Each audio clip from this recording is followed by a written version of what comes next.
మిత్రులారా నమస్కారం. నేను మీ డాక్టర్ చిరుమామిళ్ళ మురళీ మనోహర్. ఈ వీడియోలో మనం తెలుసుకోబోయేది అందరికీ అవసరమైన ఎంతో ముఖ్యమైన విషయం. పేగుల శుద్ధి సహజంగా ఎలా చేసుకోవాలి, దీనికి సంబంధించిన ముఖ్య అంశాలని ఈ వీడియోలో తెలుసుకుందాం. మనుషుల్లో వచ్చేటటువంటి మెజారిటీ వ్యాధులు పొట్ట నుంచే మొదలవుతాయి. మనం రోజు విరేచనానికి వెళ్తున్నప్పటికీ కూడా పేగులు పూర్తిగా శుభ్రం కావటం లేదు అన్నది పచ్చి నిజం. పేగుల్లో పేరుకుపోయిన ఈ మురికి అనేది శరీరానికి ఒక నిశ్శబ్ద శత్రువులాగా మారుతుంది. ఆధునిక జీవనశైలి, మానసిక ఒత్తిడి, నీళ్లు తక్కువ తాగటం, పీచు పదార్థాలు లేని ఆహారం తీసుకోవటం వల్ల పేగుల కదలికలు మందగిస్తున్నాయి. దీనివల్ల విసర్జన ప్రక్రియ అనేది సక్రమంగా జరగటం లేదు. ఫలితంగా పేగుల లోపల గోడలకు మలం అతుక్కుపోయి విషతుల్యంగా మారుతుంది. ఆయుర్వేద శాస్త్ర ప్రకారంగా దీన్నే ఆమం అంటే విషం అంటాం. ఈ విషపూరిత పదార్థాలు అంటే టాక్సిన్స్ రక్తంలో కలిసి శరీరం మొత్తానికి వ్యాపిస్తాయి.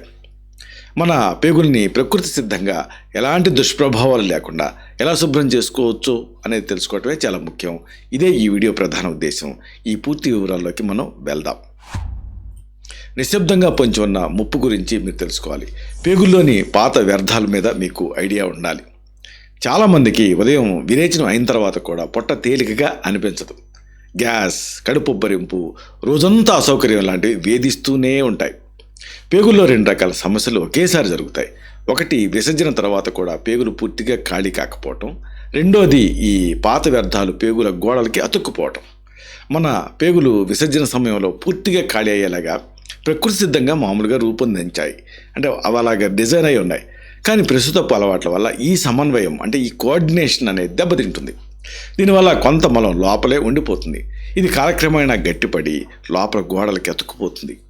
ఈ ప్రక్రియ నెలలు, ఏళ్ల తరబడి కొనసాగుతుంది. ఈ విషపూరిత బ్యాక్టీరియా ప్రభావం గురించి ఈ సందర్భంగా మీరు తెలుసుకోవాలి. పేగుల్లో పేరుకుపోయినటువంటి ఈ పాత మురికి అక్కడ కుళ్ళిపోవడం మొదలుపెడుతుంది. దీనివల్ల హానికరమైన బ్యాక్టీరియా సంఖ్య విపరీతంగా పెరుగుతుంది. ఈ బ్యాక్టీరియా విడుదల చేసే విషపూరిత పదార్థాలు అంటే టాక్సిన్స్ ఆ పేగుల నుంచి రక్తంలోకి చేరతాయి. రక్తం ద్వారా అవి శరీరం అంతా కూడా వ్యాపిస్తాయి. దీనివల్ల కేవలం పొట్ట సమస్యలే కాకుండా తీవ్రమైన తలనొప్పి, ఎలర్జీలు, మొటిమలు, ఎగ్జిమా ఇలాంటి చర్మ వ్యాధులు వస్తాయి. ఒక్కోసారి ఇవి దీర్ఘకాలపు వ్యాధులకు కూడా దారితీస్తాయి. అందుకే విరేచనం అవ్వటం వేరు, పేగులు పూర్తిగా శుభ్రపడటం వేరు. పేగులు తేలిగ్గా ఉన్నప్పుడే మనం ఆరోగ్యంగా ఉంటాం. దీన్ని వైద్య పరిభాషలో ఇన్కంప్లీట్ ఎవాక్యుయేషన్ అంటారు. అంటే ఎవాక్యుయేట్ అవుతుంది కానీ ఇన్కంప్లీట్గా అవుతుంది, అంటే పూర్తిగా అవ్వదు. దాంతో అనేక ఇబ్బందులు. సహజసిద్ధమైన ఆయుర్వేద పరిష్కారాలు ఏమిటి దీనికి, ఇది మనం తెలుసుకోవాలి. పేగుల లోపల నుంచి శుభ్రం చేయడానికి ఆయుర్వేదం అద్భుతమైన మార్గాలను చూపిస్తుంది.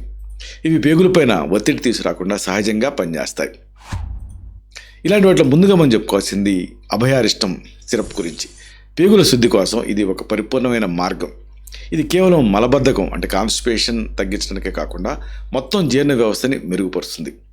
మార్కెట్లో దొరికేటటువంటి మామూలు సాధారణ విరేచకాల మందులు అయితే వాటికి శరీరం అలవాటు పడిపోతుంది. కానీ ఇది కరక్కాయ నుంచి తయారవుతుంది. కరక్కాయ కన్నతల్లి అంటారు. అంటే ఇది అలవాటుగా మారకుండా సహజసిద్ధంగా పేగుల కదలికను పెంచుతుంది. ఇది పేగుల్లో ఉండేటువంటి పాత మురికిని మొత్తంగా బయటికి పంపించేస్తుంది. రాత్రి పడుకునే ముందు 1 టేబుల్ స్పూన్ నుంచి 2 టేబుల్ స్పూన్ల ఈ మందుని సరిసమానంగా గోరువెచ్చని నీళ్ళతో కలిపి తీసుకుంటే మంచి ఫలితం కనిపిస్తుంది. ఇది గ్యాస్, ఎసిడిటీ సమస్యలను కూడా తగ్గిస్తుంది. తర్వాత చెప్పుకోవాల్సింది ఈసఫ్గోల్ పొట్టు గురించి. దీన్ని ఆంగ్లంలో ఫైసీలియం హస్క్ అంటారు. పీ సైలెంట్ తోటి పిలుస్తారు ఇది ఇందులో పీచు పదార్థం అంటే ఫైబర్ అనేది ఎక్కువ మొత్తాల్లో ఉంటుంది. ఇది నీటిని పీల్చుకుంటుంది, ఒక జెల్ లాగా తయారవుతుంది. ఈ జెల్ అనేది పేగుల్లో మలానికి జిగురుని అందించి అతుక్కుపోయిన వ్యర్థాలను సులభంగా బయటికి పంపించేస్తుంది.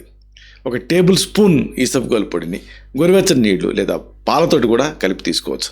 ఇది తీసుకున్నప్పుడు రోజులో ఎక్కువ నీళ్లు తాగుతూ ఉండటం అనేది చాలా ముఖ్యం. నీళ్లు ఎక్కువగా తాగితే అది మలబద్ధకాన్ని ఈజీగా తగ్గించగలుగుతుంది. తక్కువ తాగారనుకోండి మలబద్ధకం మరింత పెరుగుతుంది. కాబట్టి ఈసఫ్గోల్ తీసుకున్న ప్రతిసారి కూడా నీళ్లు బాగా తాగడం అనేది చాలా అవసరం. అలాగే దీన్ని ఈసఫ్గోల్ నీళ్లు కలుపుతాం కదా, జెల్లాగా అవుతుంది కదా, వెంటనే తాగాలి. లేకపోతే అది గడ్డగట్టి తాగటం కష్టం అవుతుంది. తర్వాత చెప్పుకోవాల్సింది త్రిఫల చూర్ణం గురించి. ఆయుర్వేదంలో ఇది ఒక గొప్ప ఔషధం. ఇది కరక్కాయ, తానికాయ, ఉసిరికాయలు అనేటువంటి 3 పండ్ల మిశ్రమం. త్రిఫల అనేది పేగుల సహజ కదలికని అంటే పెరిస్టాల్టిక్ మూమెంట్ని క్రమబద్ధం చేస్తుంది. మన పేగులు ఆహారాన్ని ముందుకి నెట్టడానికి ఒక ప్రత్యేకమైన అలలాంటి ఒక కదలికలను చేస్తాయి. త్రిఫలా ఈ కలయికని కాంప్లిమెంట్ చేస్తుంది, శక్తివంతం చేస్తుంది. దీనివల్ల పేగులు తాలూకు విసర్జన సమయంలో పూర్తిగా ఖాళీ అవుతాయి. ఇది కూడా అలవాటుగా మారదు. త్రిఫల కూడా రాత్రి అర చెంచాడు నుంచి ఒక చెంచాడు పొడిని గోరువెచ్చని నీళ్ళతోటి తీసుకోవటం ముఖ్యం. దీంతో అద్భుతమైన ఫలితాలు కనిపిస్తాయి. అయితే దీని వెనక శాస్త్రీయ కోణం ఏమిటి, ఎలా పనిచేస్తాయి ఇవి, ఇది తెలుసుకోవటం ముఖ్యం. మన జీర్ణ వ్యవస్థ పనితీరు అనేది నాడీ వ్యవస్థ ముడిపడి ఉంటుంది. పీచు పదార్థం అధికంగా ఉన్న ఆహారం తీసుకున్నప్పుడు పేగుల్లో ఉండే గ్రాహకాలు అంటే రిసెప్టార్స్ ప్రేరేపించబడతాయి. దీనివల్ల పేగుల తాలూకు సంకోచ వ్యాకోచాలు అనేది ఇంప్రూవ్ అయ్యి వ్యర్థాన్ని ముందుకి నెడతాయి.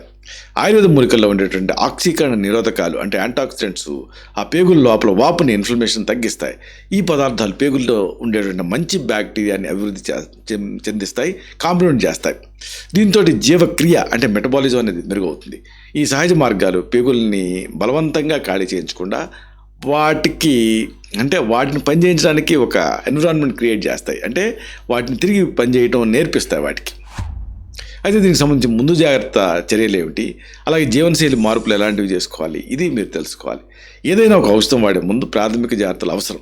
ఒకవేళ మీకు తీవ్రమైన కడుపు నొప్పి, రక్తస్రావం లేదా దీర్ఘకాలపు వ్యాధులు ఏమైనా ఉంటే సొంత వైద్యం మానేయండి. అలాంటి సమయాలలో తప్పనిసరిగా వైద్య సలహా తీసుకోండి. ఔషధాలతో పాటుగా జీవనశైలిలో మార్పులు కూడా చాలా ముఖ్యం. రోజుకి కనీసం 3 నుంచి 4 లీటర్ల నీళ్ళు తాగాలి. అలాగే ఆహారంలో కూరగాయలు, ఆకుకూరలు ఎక్కువ ఉండేలాగా చూసుకోవాలి. వ్యాయామం అనేది పేగుల కలయికని చురుగ్గా మెరుగ్గా ఉంచుతుంది.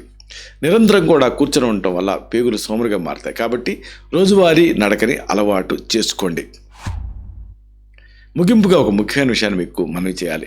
మన ఆరోగ్యం మన చేతుల్లోనే ఉంటుంది. పేగుల ఆరోగ్యం అనేది కేవలం విసర్జన ప్రక్రియకు సంబంధించింది మాత్రమే కాదు. ఇది మన రోగ నిరోధక శక్తి అంటే ఇమ్యూనిటీ, చర్మ సౌందర్యం, మెదడు చురుకుదనం పైన కూడా ఆధారపడి ఉంటుంది. పేగుల్లో పేరుకుపోయినటువంటి ఈ వ్యర్థాన్ని ఎప్పటికప్పుడు శుభ్రం చేసుకోవటం అనేది చాలా ముఖ్యం. ఇలా చేసుకోవటం ద్వారా అనేక రోగాల బారి నుంచి మనం కాపాడుకోవచ్చు, తప్పించుకోవచ్చు. ఆయుర్వేదం అందించినటువంటి ఈ సహజ సిద్ధమైనటువంటి మార్గాల్ని అనుసరించడం వల్ల ఎలాంటి సైడ్ ఎఫెక్ట్స్ లేకుండా సంపూర్ణ ఆరోగ్యాన్ని పొందవచ్చు. ఆరోగ్యవంతమైన పేగులే ఆనందకరమైన జీవితానికి గట్టి పునాది. ఇలాంటి మరిన్ని ఇన్ఫర్మేటివ్ వీడియోస్ కోసం ఈ ఛానల్ సబ్స్క్రైబ్ చేసుకోండి. అలాగే ఈ వీడియోలు అప్లోడ్ అవడంతోనే ఆ విషయం మీకు తెలియాలనుకుంటే బెల్ బటన్ క్లిక్ చేయండి. అప్పుడు మీకు ఒక నోటిఫికేషన్ వస్తుంది. ఆ నోటిఫికేషన్ మీరు క్లిక్ చేస్తే ఆ వీడియోని మిస్ కాకుండా చూడగలుగుతారు. అలాగే ఈ వీడియో మీకు నచ్చిందనుకోండి, లైక్ చేయండి. అప్పుడు ఇది మరింత ఎక్కువ మందికి రికమెండ్ అవుతుంది. ఈ వీడియో తలకు పర్పస్ అనేది సర్వ్ అవుతుంది. అంటే అందరికీ ఆరోగ్యం మన అభిలాష, మన ఆకాంక్ష నెరవేరుతాయి. శతం జీవ శరదో వర్ధమానః, శతం హేమంతాన్ శత వసంతాన్. 100 శరత్తులు, 100 హేమంతాలు, 100 వసంతాలు వర్ధిల్లుతూ జీవించండి. Stay healthy, stay happy, be positive, keep smiling. Love you all. శుభం.